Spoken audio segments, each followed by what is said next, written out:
She raised him like her own, gave him everything, and he repaid her by kicking her to the curb. It was a Thursday late afternoon, the kind of day where the sun doesn't know if it wants to shine or call it quits early. Evelyn stood on the front porch in her house slippers, holding a reusable grocery bag with a loaf of bread, a few cans of beans, and a rotisserie chicken, still warm through the plastic. She pressed her hip against the front door, her door, and realized something wasn't right. The key didn't fit. She tried it again, turned it slow, fast, flipped it upside down like maybe she just wasn't thinking straight. But it wasn't her hand that was wrong. It was the lock. The deadbolt had been changed. She knocked once, then twice, then louder with the side of her fist. Still holding the grocery bag. Still wearing her soft blue cardigan that smelled faintly of lavender. Still standing where she had stood for 22 years. And then the door opened. Just a crack.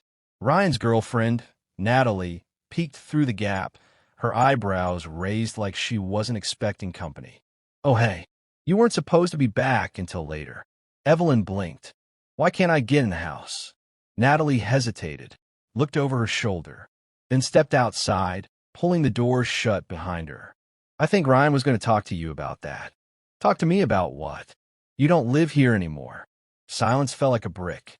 Evelyn held her grocery bag tighter. "What did you just say?" "Look, it's just paperwork stuff. Nothing personal. Ryan said you agreed to transfer the deed." "A what?" "You signed a few weeks ago. Remember those documents at the kitchen table?" And slowly it started to click. The forms. The highlighted signature lines. The way Ryan brushed off her questions. "This will protect the house. We just need to clean up paperwork." She had trusted him. Natalie slipped back inside. The door shut. Locked again. Evelyn stood there for 10 full minutes. Then she walked down the steps, slow. The chicken tucked under her arm like a baby. She didn't cry, but something inside her shifted. Long before this, before the paperwork, before Natalie, before her porch became foreign, Evelyn had been more than just a woman with a house. She had been a mother. Back in 1996, she worked nights at St. Joseph's Hospital in Jackson, Mississippi. A steady nurse. 2 miscarriages behind her. IVF failed. She'd made peace with not having children. Until the night Ryan arrived. 2 years old. Broken wrist. Undernourished. His foster mother dropped him off and never came back. He clung to Evelyn's scrubs like a vine. Wouldn't eat unless she fed him.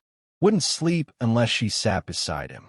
2 months later, she filed adoption papers. 6 months after that, he had her last name. People said she was crazy. A single black woman in her late 30s adopting a white toddler with behavioral issues. "You trying to save the whole system?" "No," she'd say. "Just this one." She gave him everything. Swimming lessons. Piano lessons. Packed lunches with his name and marker. Asthma specialists. Reading tutors.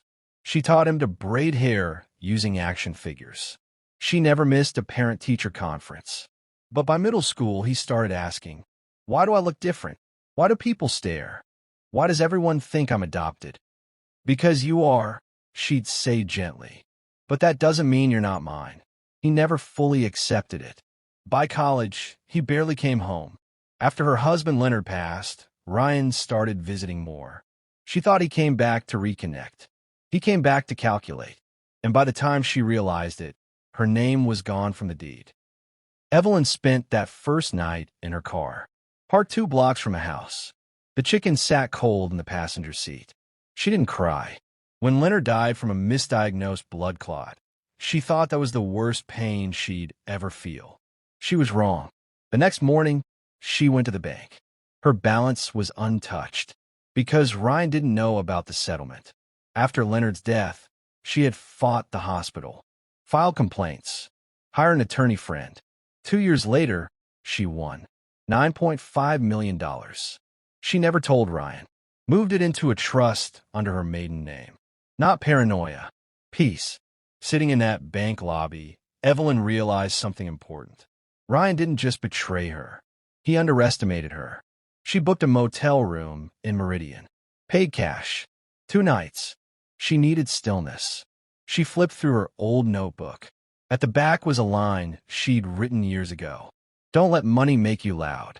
Let buy you time. She smiled. Ryan thought he'd kicked her out. He had no idea he'd just set her free. The first time Ryan brought the papers, it was a Sunday. Sweet potato pie in the oven. Rain coming. He laid the documents out like nothing serious. Just trust stuff. Protecting assets. Natalie barely looked up from her phone. Ryan handed her a pen. I highlighted the signature lines. She hesitated.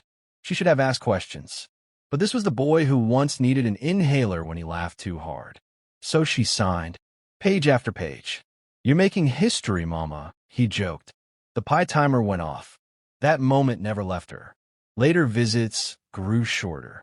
He started calling her Evelyn in front of Natalie. One day, he said it clearly. You're a guest now, Mama. Legally. She didn't cry. That night, she packed a bag. Bible. Passport. Leonard's photo. Her notebook. Checked into a budget motel. And called CJ. Clarence C.J. Bell. Old lawyer. Old friend. They met at a diner off I-20. She told him everything. He listened. He tricked you, CJ said. But he made one mistake. What? He forgot who raised him. She told him about the $9.5 million. CJ nearly dropped his coffee. You've been sitting on that.